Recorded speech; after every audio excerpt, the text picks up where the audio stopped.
It's August 11th, 2 in the afternoon on a Monday here in Korea. Live from Seoul, I'm Na Hyun-kyung. Let's check out the stories we are following at this hour.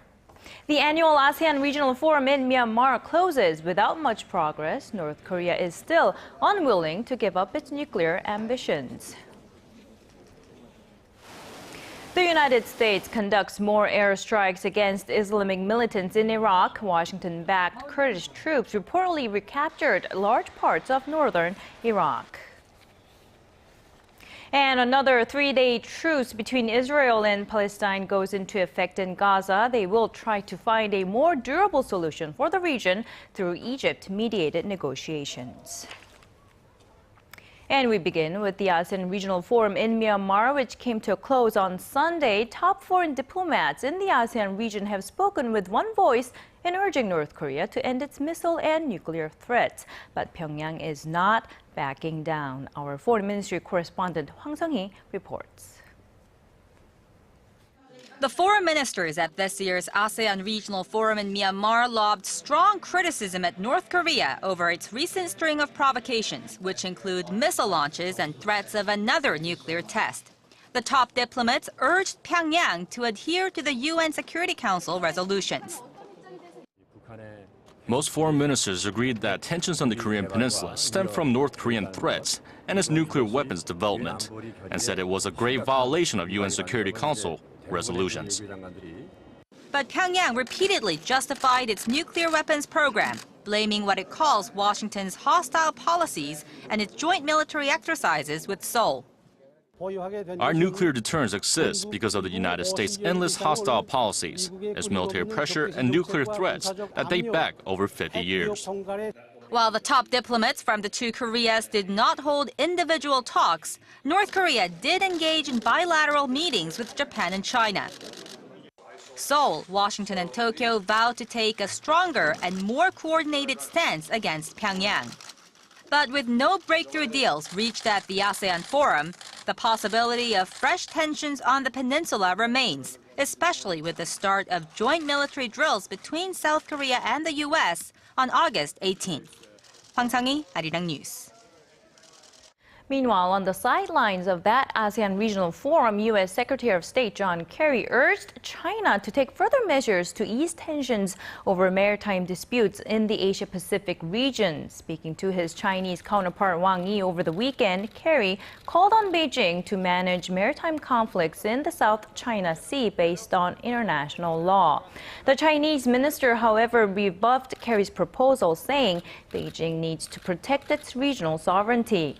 The South China Sea has been the center of long-standing tension in the region, with territorial disputes between China and Vietnam, as well as other Southeast Asian countries like Malaysia, the Philippines, Indonesia, and Taiwan. Now, in the meantime, the South Korean government says it will provide North Korea with more than $13 million in humanitarian aid through two international organizations. The announcement was made just a while ago on this Monday. Seoul's Unification Ministry says it will use the Inter-Korean Cooperation Fund to offer $7 million worth of nutritional assistance to mothers and children in the North via the World Food Program. It's the first time since 2007 that Seoul has offered aid to Pyongyang through the UN agency. South Korea also pledged $6.3 million in medical aid through the World Health Organization. Catholics and non-Catholics alike here in Korea are busy getting ready for the upcoming papal visit. Hopes are high that the Pope's message of peace and reconciliation, both for the two Koreas and for Northeast Asia as well, will help soothe tensions in the region. Our Choi Yoo-sun reports. Pope Francis, who prayed for peace on the divided Korean peninsula during his first Easter Mass last year, has chosen Korea as his first Asian country to visit.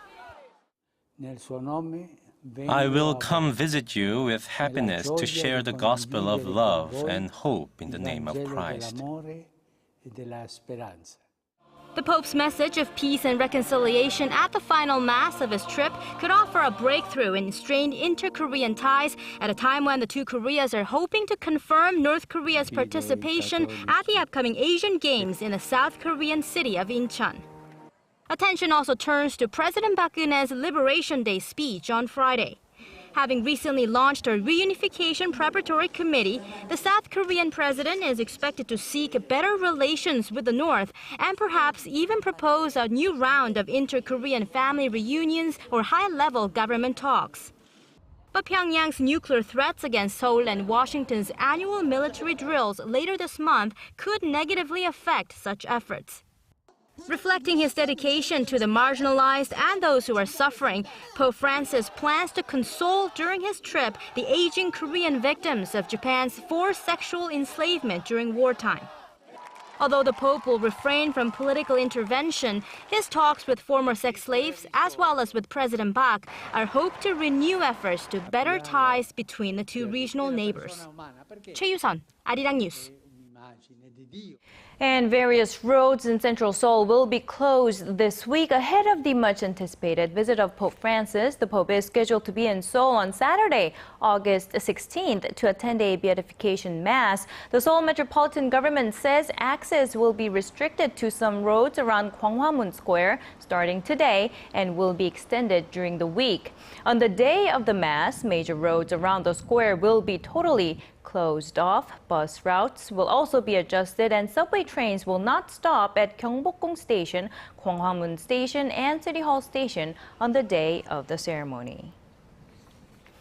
Korea's Defense Ministry has decided to set up a consultative council to address human rights violations within the military. This is in light of the recent bullying scandal, of course, where a private was allegedly beaten to death. The council will be jointly led by Army officials and external specialists, and education will be a big part of the plan. Once privates join the Army, they will have to attend 11 sessions of human rights courses that will total to at least 9 hours. Special instructors will be placed in Army units, and all military servicemen will be taught how to respond in situations involving violence or abuse. The council will also be in charge of monitoring compliance and devising countermeasures.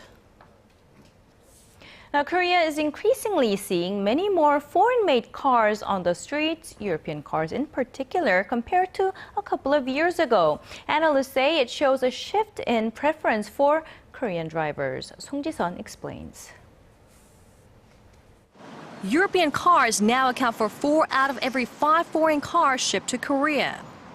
Sales of imported cars jumped 40% in June from a year earlier to nearly 18,000.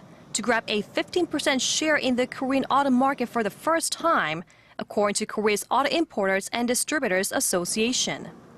The big jump was largely due to German vehicles. The biggest losers are Japanese brands, which now represent only 12% of imported cars, down from 36% in 2008. Industry analysts attribute the shrinking Japanese presence to the shift in consumer preference, as efficiency-conscious Korean drivers have turned their eyes to diesel models, especially for sedans. While the Germans roll out new diesel-powered sedans, Japanese automakers have expanded their lineups in the gasoline and hybrid models. In fact, 9 out of 10 best-selling imported cars are German-made diesel models. Korean auto buyers are increasingly preferring European-built cars, with British automakers accounting for 11% and other European brands from France, Sweden, and Italy each accounting for about 1% of total imported car market share, all showing growth from the same period last year. Song Ji-sun, Arirang News. And this just in, South Korea proposed high-level talks at the inter-Korean border of Panmunjom with North Korea, and that is scheduled to take place next Tuesday. And we will have more details coming on in our later newscast, and we'll be sure to deliver those to you as soon as we get those.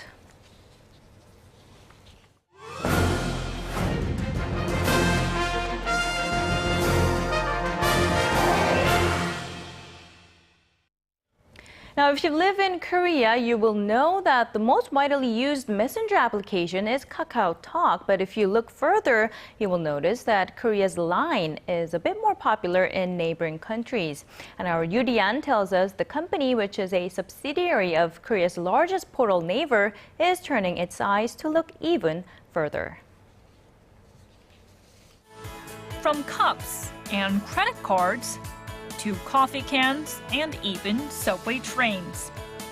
These characters are just some of the emoticons available online, one of the world's top messaging application companies.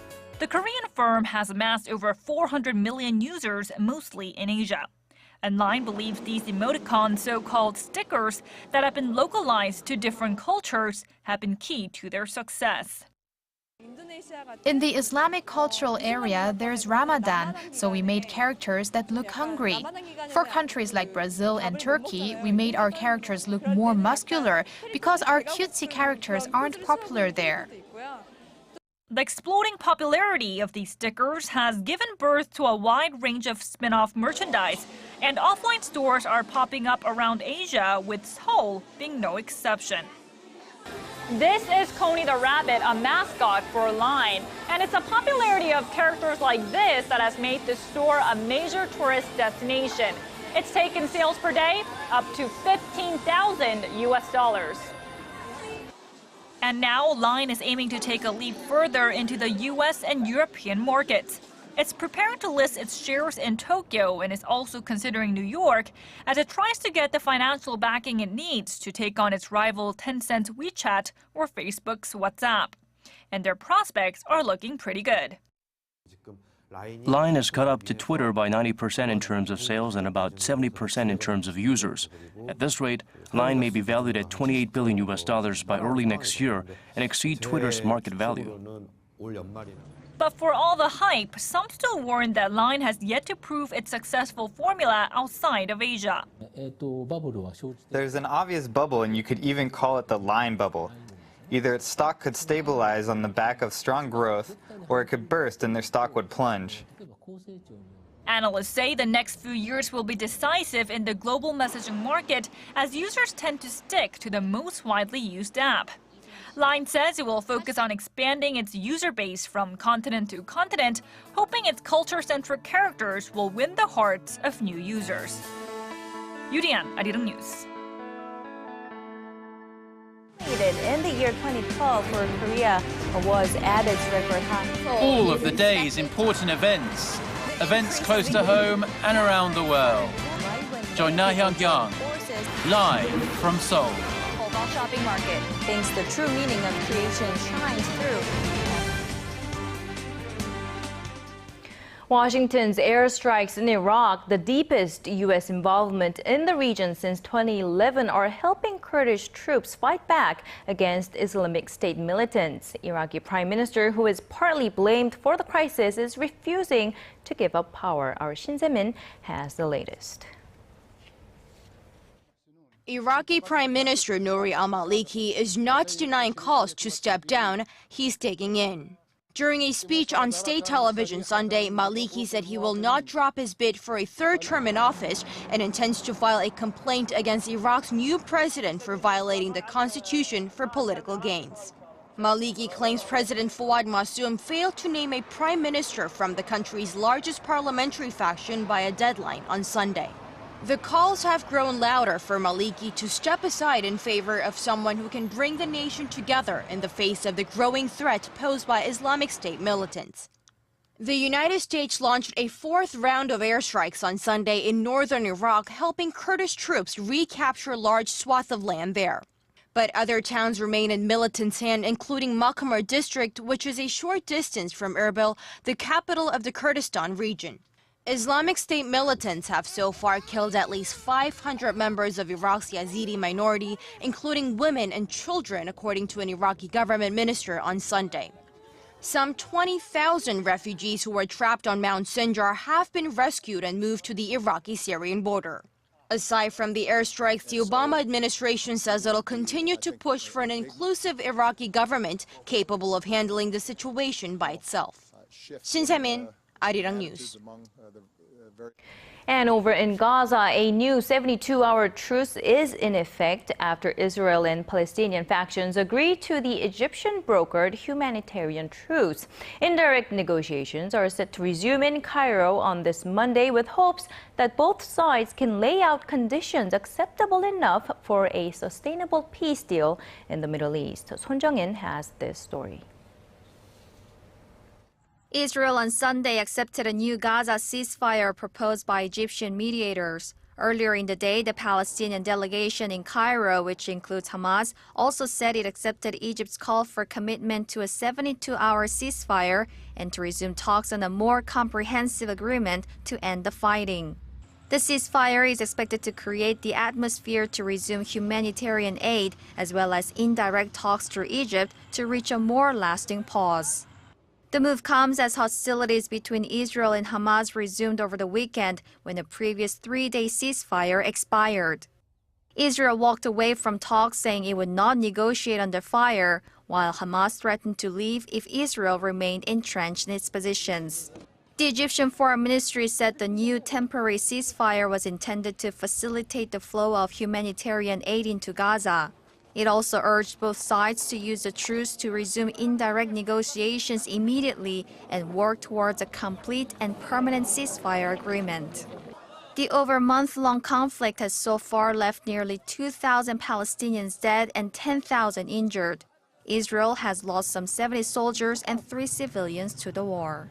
Son Jung-in, Arirang News. And on to the Ebola outbreak. Nigeria is banning the transfer of Ebola-stricken corpses across state and national borders. The precautionary directive comes after Africa's most populous country declared a national state of emergency last Friday, joining Liberia and Sierra Leone ahead of it. The new ban means Ebola victims inside and outside of Nigeria must be buried in the community where they die. Meanwhile, 3 patients were quarantined in Canada, Germany, and Hong Kong over the weekend following separate trips to the affected West African nations. All 3 tested negative to the virus. And as for a 75-year-old Spanish priest who was infected with Ebola while working in Liberia, he is in isolation at a hospital in Madrid. He will be treated with the experimental drug, the ZMapp.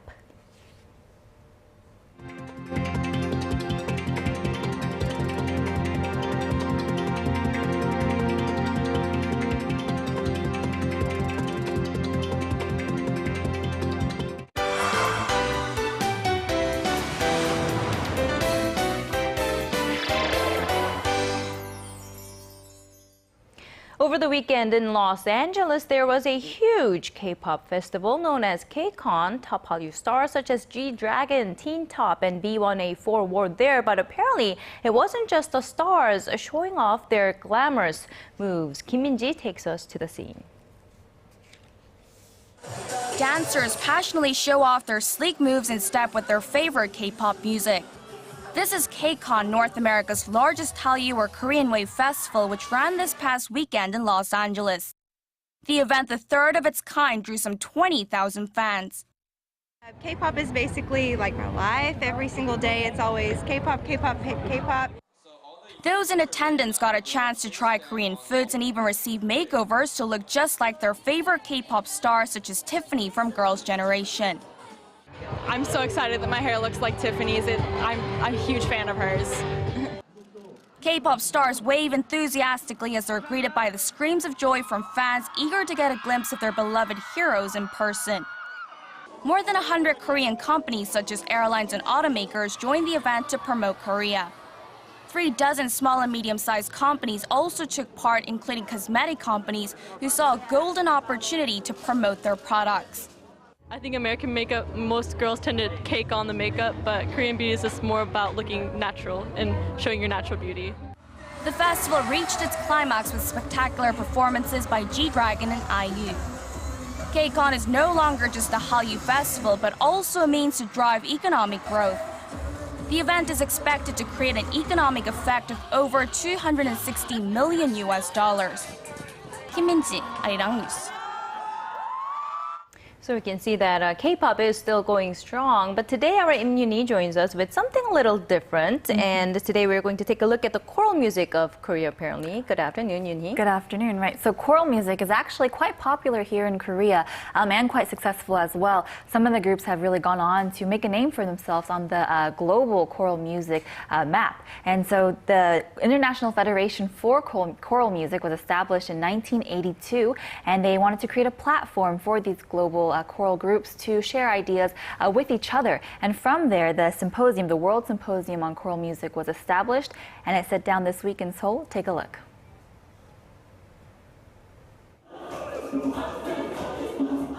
A dozen or so voices, whimsical harmonization on the stage that'll get any foot tapping. It's a choir, but this group has so much more to offer than just their voices. We are here to show a great and honorable image of Africa. The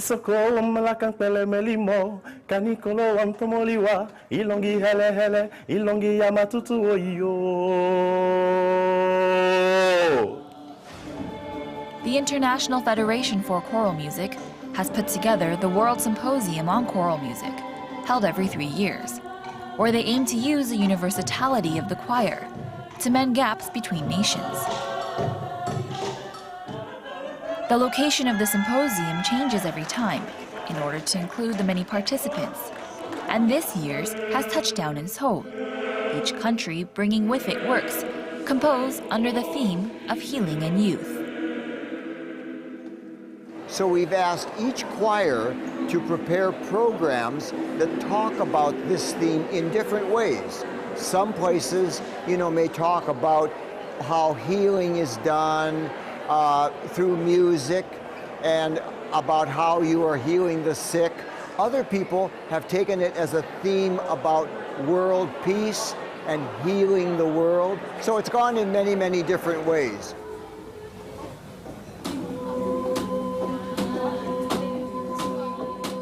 The National Theatre of Korea is now the stage for 19 different countries, which means a flurry of differences in culture and tradition.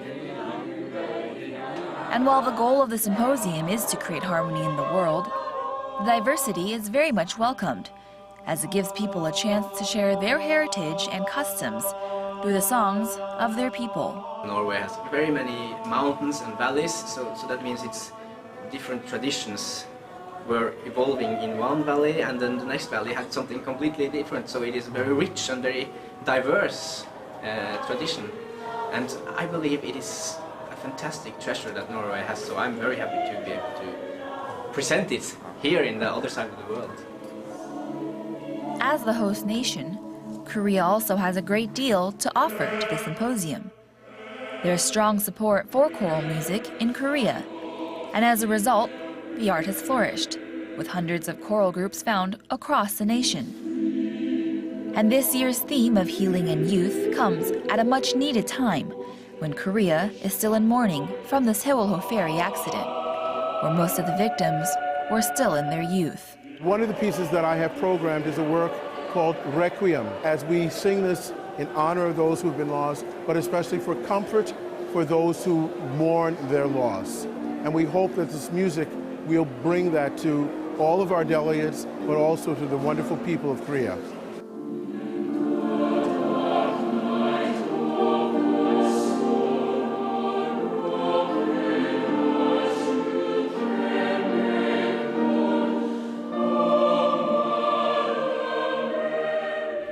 Beautiful, beautiful harmony there. And the theme of healing is pretty much, very much needed in Korea right now. So we've seen some of the performances. What else is there in the symposium? So this is a very unique event.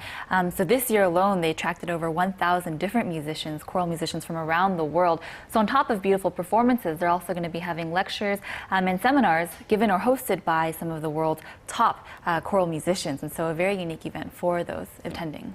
So the whole whole event will end on Wednesday, I believe. Right. So it is coming to a close this week. But you know, they have 6 more performances, including the final performance on Wednesday, which is set to feature the performance of the World Vision Children's Choir. And so this is a world traveling choir.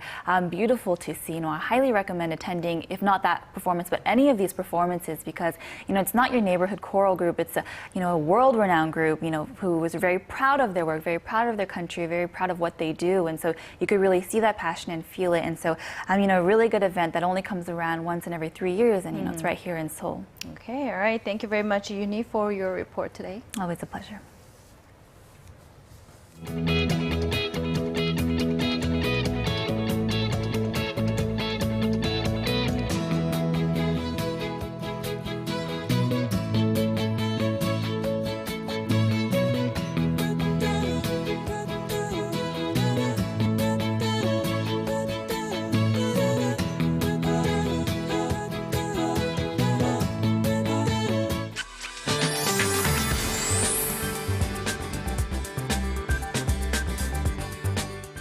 Good afternoon. Unlike the cloudy day we had yesterday, most parts of the nation could enjoy mostly sunny skies, but some of the inland areas will see passing showers during the day, and the heat has returned, but not as strongly as before. So even if temperatures are hovering in the upper 20s to low 30s, it won't feel unbearably hot, as the severe heat wave and tropical nights have definitely come to an end for this summer. And for today, the high in the capital will rise to 29, while Daegu and Gwangju will peak at 31 and 30 respectively, and Busan should top out at 29 this afternoon. And for other regions, Jeju Island and Daejeon will top out at 28 and 29, while Dokdo peaks at 27.